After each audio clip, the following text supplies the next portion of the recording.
بنظرانہ شہدائے کربلا و اسیران شام و کوفہ.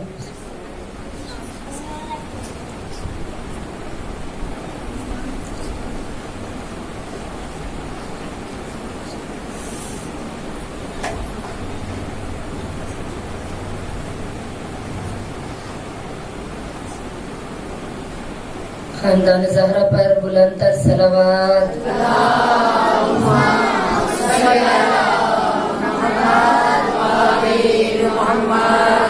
اپنی اپنی حاجات کی قبولیت کے لیے بلند تر صلوات.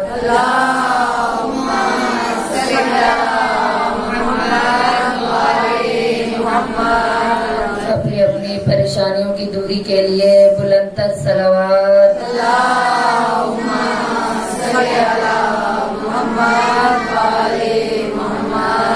اس پاک محفل میں مخدوم عالم طاہرہ زکیہ محدثہ بی بی کی آمد کے لیے بلند تر صلوات.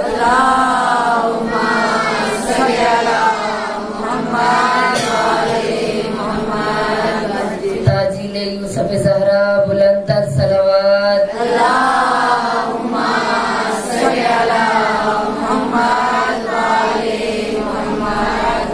سب مل کر دعائے امام زمانہ. بسم اللہ الرحمن الرحیم.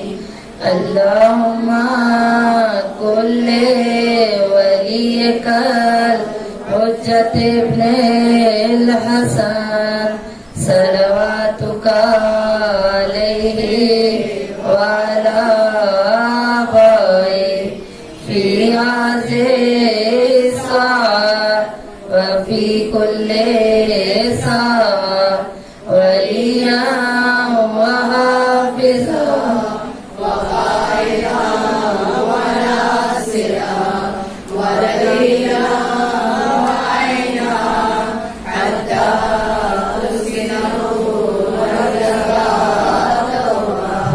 وتمتعه فيها برحمتک یا ارحم الراحمین. اللہم صل علی محمد وآل محمد وعجل فرجهم. بار دیگر صلوات. اللہم صل علی محمد وآل محمد. اعوذ باللہ من الشیطان الرجیم. بسم اللہ الرحمن الرحیم.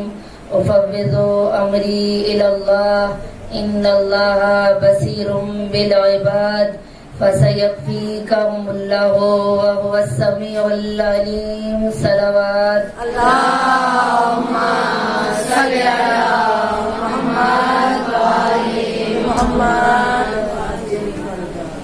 رب اشرح لي صدري ويسر لي امري واحلل عقدة من لساني يفقهوا قولي. صلوات. اللهم صل على محمد وآل محمد. بسم الله الرحمن الرحيم. الحمد لله الذي لا يبلغ مدحته القائلون ولا يحصي نعمه العادون ولا يؤدي حقه المجتهدون. الذي ليس لصفاته حد محدود ولا نعت ممدود. فطر الخلائق بقدرتي ونشر الرياح برحمتي.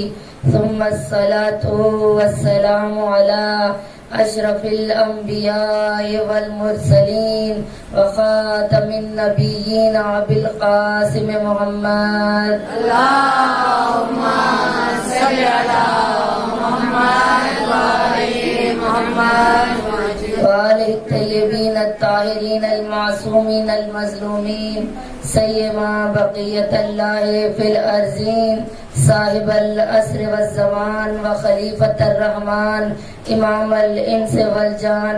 اللہم اجل ولیک الفرج. صلوات. اللہم صل علی محمد وآل محمد أما بعد فقد قال تبارك وتعالى في كتابه المجيد والفرقانه الحميد وقوله الحق وهو أصدق الصادقين. بسم الله الرحمن الرحيم. ومن قتل مظلوما فقد جعلنا لوليه سلطانا. صلوات. اللهم صل على محمد وآل محمد. نعرہ تکبیر، اللہ اکبر، نعرہ تکبیر، اللہ اکبر، نعرہ رسالت، یا رسول اللہ، نعرہ رسالت، یا رسول اللہ، نعرہ حیدری، حیدری، بیدار ہو کر بولے نعرہ حیدری، انقلابی صدا میں پکارے نعرہ حیدری، میسم کا مزاج لیتے ہوئے نعرہ حیدری، سلیمان کا مزاج لیتے ہوئے نعرہ حیدری، مقداد کا مزاج لیتے ہوئے نعرہ حیدری، جن کا یہ عقیدہ ہے کہ علی کا نام لینے سے ختم قرآن کا ثواب ملتا ہے، ہاتھوں کو بلند کریں. حلال مشکلات کو پکارنا ہے، نجف کے والی کو صدا دینی، اپنی مشکلات کو اپنے ذہنوں میں رکھتے ہوئے، چونکہ زمانہ پورا شعب ہے، ہر گھر میں کوئی نہ کوئی پریشانی، ہر مومنہ کو کوئی نہ کوئی مشکل، اپنی مشکلات کو ذہنوں میں رکھیں. حلال مشکلات کا نام لینا ہے کہ جس کا نام لینے سے ختم قرآن کا ثواب ملتا ہے، کہ اور نجف قوالی ہماری صدا پر لبیک کہے اور کہے کہ میرے چاہنے والے مجھے پکار رہے ہیں. نعرہ حیدری، حیدری، حیدری، محمد وال محمد. صلوات. اللہم صل علی محمد وآل محمد. کہا مزاج گل شاخ گل پہ دیکھو، مقام خوشبو صبا سے پوچھو. کہا مزاج گل شاخ گل پہ دیکھو، مقام خوشبو صبا سے پوچھو. علی کا رتبہ گھٹانے والوں، علی کا رتبہ خدا سے پوچھو. لحد میں منکر نکیر پوچھیں گے تو کچھ کہہ کے میں ڈال دوں گی. سوال مشکل ہے اے فرشتوں، جواب مشکل کشا سے پوچھو.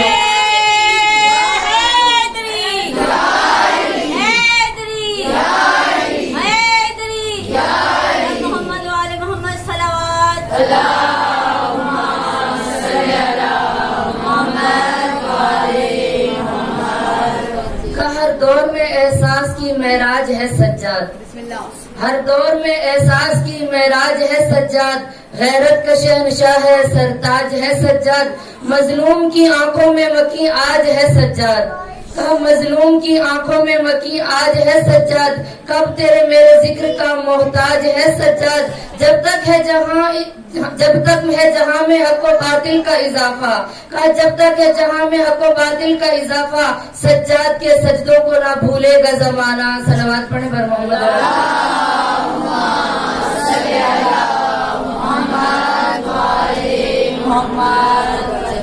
پابند سلاسل میں جو سجاد نہ ہوتا، پابند سلاسل میں جو سجاد نہ ہوتا، یہ دی کبھی قید سے آزاد نہ ہوتا.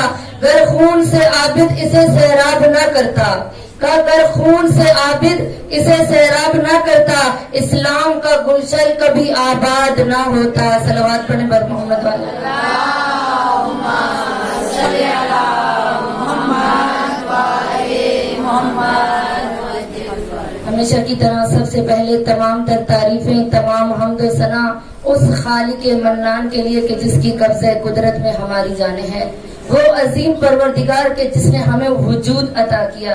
اور صرف عزیزان گرامی وجود عطا نہیں کیا، بلکہ ہمیں وجود عطا کرنے کے بعد اشرف المخلوقات بنا کر بھیج دیا اور کہا اے انسان یہ سب کچھ تیرے لیے میں نے خلق کیا ہے. یہ چرند پرند، یہ انواع و اقسام کے کھانے، یہ مختلف پھل فروٹ، یہ مختلف سبزیاں، یہ سب کچھ میں نے تیرے لیے خلق کیا ہے. لیکن یاد رکھنا اے انسان، میں نے تجھے اپنے لیے خلق کیا ہے، کہ میں نے تجھے اپنے لیے خلق کیا ہے. عزیزان گرامی ذرا سوچئے گا پروردگار ہم سے کیا چاہتا ہے. اس کی عبادت کے لیے تو اس کے ملائکہ ہی کافی ہے، ہماری ناقص عبادت کی اللہ کو ضرورت نہیں عزیزان گرامی. لیکن اللہ ہم سے کچھ طلب کر رہا ہے، جو حدیث میں فرمایا کہ میں سب کچھ تمہارے لیے خلق کیا ہے، لیکن تمہیں اے میرے بندے تجھے میں نے اپنے لیے خلق کیا ہے. یا بار الہ ہمیں وجود تو نے عطا کیا, تو ہمارا خالق بھی ہے, تو ہمارا رازق بھی ہے,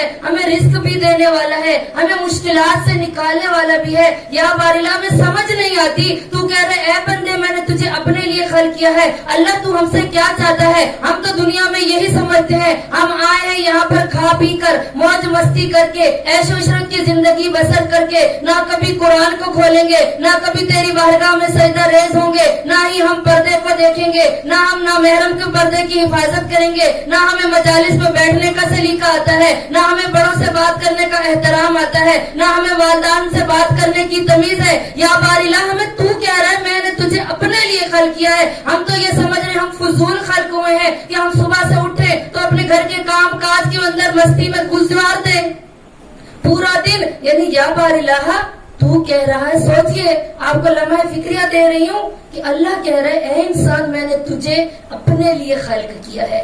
اللہ یعنی ہم سے کچھ چاہتا ہے. عزیزان گرامی, اللہ ہم سے کچھ طلب کر رہا ہے. کیا ہم سے طلب کر رہا ہے؟ اللہ ہم سے کیا چاہتا ہے؟ اس چیز کو سوچئے کہ اللہ نے ہمیں اس لیے خلق کیا کہ ہماری صبح ہوتی ہے نماز فجر قضا. قرآن تو ہم نے کبھی کھولا ہی نہیں, کیونکہ قرآن تو ہم نے رکھا ہے کوئی ہمارے گھر سے چلا جائے یا بیٹی کی شادی کریں گے تو جہیز میں دیں گے. قرآن تو ہم نے سمجھا اپنے گھر میں رکھا ہے رحمت برکت کے نزول کے لیے. قرآن ہم نے اپنی بیٹی کی تعلیمات کے لیے تو رکھا نہیں. قرآن ہم نے اپنے گھر میں رکھا ہے رحمت کے لیے. نماز ہم نے نہیں پڑھنی. بچوں کو مائیں بیدار کرتی ہیں تو کس انداز میں کہ بیٹا اٹھو اسکول کا ٹائم ہو گیا ہے. اب ماں ایک بچے کے ذہن میں کیا ڈال رہی ہے کہ بیٹا نماز ضروری نہیں ہے, صبح اٹھ کر اللہ کی بارگاہ میں سجدہ شکر ضروری نہیں ہے, لیکن تیرا اسکول جانا ضروری ہے. اور پھر آج ماں کہتی ہیں کہ ہمیں کوئی ذکر بتا دے, ہمیں کوئی تعویذ دے. آج ہماری بیٹیاں نافرمان ہیں, آج ہمارے بیٹے کہنا نہیں مانتے. جب آپ نے خود ان کی جب صبح آنکھ کھلتی ہے تو ان کو بیدار ہونے کے بعد ان کے کانوں میں پہلا جملہ اپنی ماں کا یہی جاتا ہے کہ ہمیں ماں نے بیدار کیا اسکول جانے کے لیے. یعنی اس کا مطلب ہے اسکول کی اہمیت ہے, دنیا کی تعلیم کی اہمیت ہے. اللہ کی بارگاہ میں جانا ضروری نہیں ہے, قرآن پڑھنا ضروری نہیں ہے, نماز پڑھنا ضروری نہیں ہے. یعنی جب ایک ماں بچے کی تربیت اس انداز میں کر رہی ہے تو آپ کیا سمجھتی ہیں آج والدین یہ گلہ کریں کہ ہم بوڑھے ہو گئے ہمیں بچے سنبھالتے نہیں ہیں. آج والدین یہ شکایت کریں کہ ہماری بیٹی کہنا نہیں مانتی, ہماری بیٹی موسیقی سنتی ہے, ہماری بیٹی بے حجاب ہے, ہماری بیٹی نماز نہیں پڑھتی, ہماری بیٹی قرآن نہیں کرتی. میں کہتی ہوں اولاد کا قصور نہیں ہے, پہلے ان ماؤں کا ہے کہ جن کی گود میں اللہ نے تربیت کے لیے اولاد دی ہے. اور یاد رکھیے گا میری مائیں بہنیں, ان لوگوں سے میرا یہ بات درخواست کر کے کہہ رہی ہوں, عرض ہے میری کہ اللہ نے آپ کو جو نعمات دی ہے ان سے سوال کرے گا کہ بتاؤ نکاح من سنتی. رسول نے کیا فرمایا کہ نکاح کرنا سنت ہے, واجب نہیں ہے. سنت اور چیز ہے, واجب اور ہے. سنت کی تھوڑی وضاحت کرتی چلی جاؤں کہ سنت اسے کہتے ہیں آپ کریں گے تو ثواب ہے, نہیں کریں گے تو گناہ نہیں ہے. لیکن اس شخص پر نکاح کرنا واجب ہے کہ جو گناہوں میں بھرپور انداز میں گناہوں میں شرکت کرتا ہے, یا اس انسان کو یہ لگے کہ وہ گناہ کبیرہ انجام دے گا یا غلط کاموں کی طرف چلا جائے گا تو اس پر نکاح واجب ہے. لیکن یاد رکھے اولاد کی تربیت کرنا واجب ہے.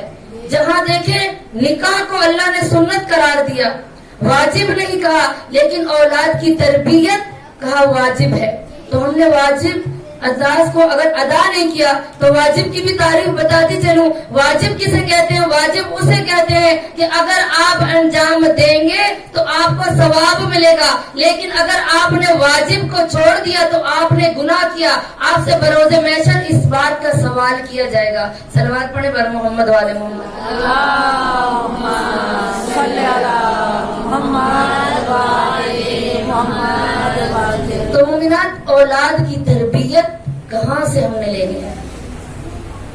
اب ایک ماں جو ان پڑھ ہے, ایک ماں جس نے مدرسے کا دروازہ نہیں دیکھا, اسکول کا منہ نہیں دیکھا, وہ اور دور تھا کہ ماں والدین غریب ہوتے تھے, مزدوری محنت کرتے تھے, یا بیٹیوں کو پڑھایا نہیں جاتا تھا یا بیٹیوں کو مکتب کا منہ نہیں دکھایا جاتا تھا. تو عزیزان کرام کہ آج ایسا کوئی دور نہیں ہے کہ ہم کہیں کہ ہماری بیٹی مکتب نہیں جا سکتی, ہماری بیٹی اسکول نہیں جا سکتی, ہم اپنی بیٹی کی تربیت نہیں کریں گے. تو مومنات یاد رکھیں, سارا دن اگر آپ اپنے گھر سے باہر گزار کے آتے ہیں اور شام کو تقاضا کریں کہ میری بیٹی آ کے مجھے سلام کرے گی, میری بیٹی مجھے ایک پانی کا گلاس دے گی, تو نہیں عزیزان محترم, اپنی اولاد کو ٹائم دے. ان کی تربیت میں اگر آپ نے کوتاہی کی تو یاد رکھیے گا, نہ ہمیں اس دنیا میں چھٹکارا ہے, اس دنیا میں بھی وہی مائیں عذاب میں مبتلا ہیں جن کی تربیت میں کمی ہے, اور آخرت میں بھی ان سے پوچھا جائے گا. صلوات پڑھیں بر محمد والے. اللہم صلی علی محمد وعلی محمد. تو مومنات, ہم نے یہ درس مکتب اہل بیت سے لینا ہے کہ ہمارے پاس کتنا عظیم مکتب ہے یہ مکتب اہل بیت, کہ یہاں پہ آ کر ہم تربیت لے سکتے ہیں. اور سب سے بڑی, کسی بھی مذہب کا اتنا بڑا اجتماع نہیں ہوتا. جو بھی مذہب کے لوگ ہیں وہ اجتماع کرتے ہیں ربیع الاول میں یا ماہ رمضان میں, ان کا اجتماع ہوتا ہے سب سے بڑا. لیکن کتنے خوش نصیب ہیں ہم شیعان حیدر کرار کہ پورا ماہ محرم, پورا ماہ سفر اور 8 دن ربیع الاول کے, اس کے علاوہ رجب کا مہینہ, اس کے علاوہ شعبان کا مہینہ, ماہ رمضان کا مہینہ, یعنی پورا سال ہمارا اجتماع میں گزر جاتا ہے. ہمیں موقع اللہ دیتا ہے کہ آؤ میرے بندوں, تمہیں میں موقع دے رہا ہوں اس اجتماع کا, اس سے کچھ حاصل کرو. یہاں مکتب اہل بیت کیا ہے؟ درس گاہ ہے, یہ تربیت گاہ ہے. ہم کیا اپنے نعروں میں کہتے ہیں کہ ہے ہماری درس گاہ کربلا کربلا, کہ اس کربلا کو صرف نعروں تک نہ رکھیں, اس کو نعروں تک محدود نہ رکھیں. کربلا صرف رونے کے لیے برپا نہیں ہوئی تھی, کربلا ایک معرفت کا درس گاہ ہے, تربیت کا ہے کربلا. آپ نے معرفت حاصل کرنی, سمجھے کہ کربلا کیوں برپا ہوئی, کہ ایک رسول کا نواسا ہو, ایک فاطمہ الزہرا کا لخت جگر ہو, ایک حیدر کرار کا بیٹا ہو, ایک رسول جس نے اتنی تبلیغ کی اپنی امت کی. اب وہی امت, ابھی رسول کو گئے زیادہ عرصہ نہیں گزرا, اگر صحابہ چلے گئے تو ان کے تابعین تھے, صحابہ کی پیروی کرنے والے لوگ تھے, لیکن پھر بھی ان پر ایسی کیا وجہ ہوئی کہ جو رسول کے نواسے کا واجب القتل کا فتویٰ دے دیا کوفہ نے. قاضی شرح نے, آپ نے پڑھا ہوگا کہ قاضی شرح نے کوفہ میں امام حسین علیہ السلام کا نعوذ باللہ من ذالک قتل کا فتویٰ دیا تھا کہ یہ واجب القتل ہو چکے ہیں, یہ دین سے ہٹ چکے ہیں, یہ دین سے منحرف ہو گئے. ذرا سوچیں کہ ایسا کیوں وقت آیا, ایسا وقت کیوں آیا. آج ہم کہتے ہیں کہ کاش ہم بھی کربلا میں ہوتے, ہم کربلا میں ہوتے تو ہم کیا کرتے. ہم بھی وہ امام حسین علیہ السلام کے ساتھ کوفہ والوں نے کتنی بڑی دغا بازی کی, کتنا بڑا دھوکہ دیا مولا حسین کو, ان کے سفیر حسین کو کتنا دھوکہ دیا. کبھی سوچا کہ واقعہ کربلا کیوں برپا ہوا, وجہ کیا تھی؟ بس ہم یہ بتاتے ہیں کہ جی اسلام مشکل میں تھا. اسلام کیوں مشکل میں آیا, اسلام پر ایسی کیوں مشکل بات ہے, کیوں؟ کیونکہ لوگ معرفت نہیں رکھتے تھے, لوگوں میں معرفت کی کمی تھی, لوگ رسول کو بھول چکے تھے, اتنے دنیا پرست ہو چکے تھے, اتنے خواہشات نفس کے پیروی کرنے والے ہو گئے تھے, وہ بھول گئے تھے کہ ہم نے اہل بیت کا ساتھ دینا ہے. وہ خطبہ غدیر کو بھول چکے تھے. اس لیے آج ہمارے امام خمینی علیہ السلام نے کیا فرمایا تھا, امام خمینی رحمۃ اللہ نے کیا کہا, فرماتے ہیں کہ جس طرح سے لوگ خطبہ غدیر کو بھول گئے, واقعہ غدیر کو بھول گئے, تو کربلا کو برپا کرو. امام خمینی نے کہا کربلا کو برپا کرو. کیوں؟ کہا اس لیے کہ جیسے لوگ غدیر کو بھول گئے, ایسا نہ ہو کہ یہ کربلا کو بھول جائے. تو مومنات, کربلا ایک معرفت کا ذریعہ ہے. اگر آپ سمجھتی ہیں تو مجلس حسین سے معرفت لے کے جائیں. اگر معرفت نہیں ہے, اگر اس وقت ہم نے امام کا ساتھ نہیں دیا, تو آج بھی تو ایک امام پردہ غیبت میں ہمیں بلا رہا ہے اور کہہ رہا ہے حل من ناصر ینصرنا, کہ کوئی ہے میری مدد کرنے والا. اس وقت کے امام کا ہم ساتھ نہیں دے سکے کیونکہ ہم اس وقت دنیا میں نہیں تھے. آج ہم روتے ہیں حسین کے پیاس کو, زینب کی چادر کو, تو آج ایک امام ہمیں بلا رہا ہے. اور کہا اگر اس امام کی معرفت نہ ہوئی تو کیا ہوا؟ ماتا میتتن جاہلیہ، کہ اگر وہ انسان اس دنیا سے جائے گا تو وہ چاہے کتنا بڑا ڈاکٹر ہی کیوں نہ ہو، کتنا بڑا انجینئر ہی کیوں نہ ہو، کوئی کتنا بڑا چودھری ہی کیوں نہ ہو، لیکن حدیث کیا کہہ رہی ہے؟ ماتا میتتن جاہلیہ، کہ وہ جہالت کی موت مرا، کہ جو اپنے وقت کے امام کی معرفت کے بغیر اس دنیا سے چلا گیا۔ صلوات پڑھیں۔ اللہم صلی علی محمد وعلی محمد۔ تو مومنات، اس مکتب اہل بیت سے جس نے بھی تربیت لی ہے، تو آئیے چونکہ تذکرہ جو ہم نے کرنا ہے وہ سیرت حضرت سجاد علیہ السلام کا ہے، کہ جو اپنے تعارف کے محتاج نہیں ہے۔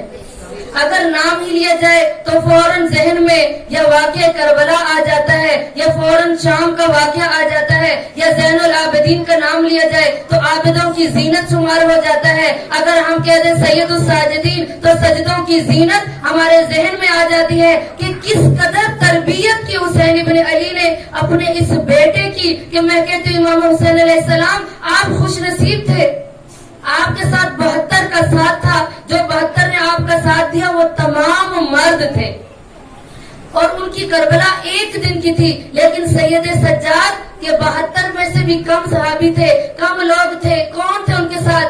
کہ مائیں، ان کا وقت امامت کا وقت آیا تو مائیں تھی جو قیدی کی حالت میں تھی، بہن تھی تو وہ بھی قید تھی، بیٹا محمد باقر تھا تو بھی قید تھا۔ یہ مختصر سا قافلہ خواتین کا لے کر عورتوں کو لے کر سید سجاد چلے۔ محمد والے محمد صلوات۔ اللہم صلی علی محمد وعلی محمد۔ اب دیکھیے سید سجاد کے قافلے میں کون ہے؟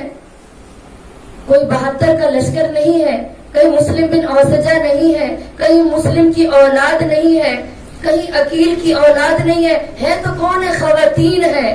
لیکن یہ بھی ہمیں ایک درس دیتا ہے کہ اگر ایک خاتون با کردار ہو، لہجے حیدری رکھتی ہو، کردار زینبی رکھتی ہو، تو وہ کیا کر سکتی ہے؟ وہ فاتح شام بھی بن سکتی ہے، وہ فاتح کوفہ بھی بن سکتی ہے، وہ فاتح پاکستان بھی بن سکتی ہے، وہ فاتح عالمیت بھی بن سکتی ہے، وہ فاتح دنیا بھی بن سکتی ہے۔ یہ درس ہمیں کربلا سے مل رہا ہے کہ ایک عورت کا اگر کردار مضبوط ہوگا، اگر وہ باحجاب ہوگی، کہ جس کا عقیدہ توحید ٹھیک ہوگا، جس کی اہل بیت سے محبت ہوگی، تو وہ اہل بیت سے درس یہ لے گی کہ دیکھیے امام نے سجاد کا ساتھ دیا تو کس نے ساتھ دیا؟ نعرہ حیدری، یا علی، حیدری، یا علی، حیدری، یا علی۔ آوازیں بلند کر صلوات۔ اللہم صلی علی محمد وعلی محمد۔ اب امام سجاد علیہ السلام کا ساتھ دیا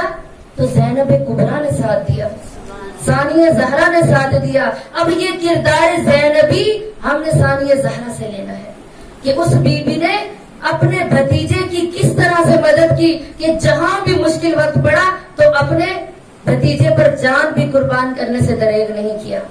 کہ اب یہ سید سجاد یہ مختصر سا جو قافلہ لے کے جا رہے ہیں، یہ کون ہے سجاد؟ کہا یہ قلب ابو طالب ہے، یہ ہاشم کے چشم و چراغ ہے، یہ عبد المطلب کا رشتہ دار ہے، یہ فاطمۃ الزہرا کا پوتا ہے، یہ حیدر کرار کا پوتا ہے، کہ یہ وہ زین العابدین ہے کہ جس نے 3 اماموں سے پرورش لی ہے۔ کون سے 3 امام؟ حیدر کرار کا زمانہ دیکھا،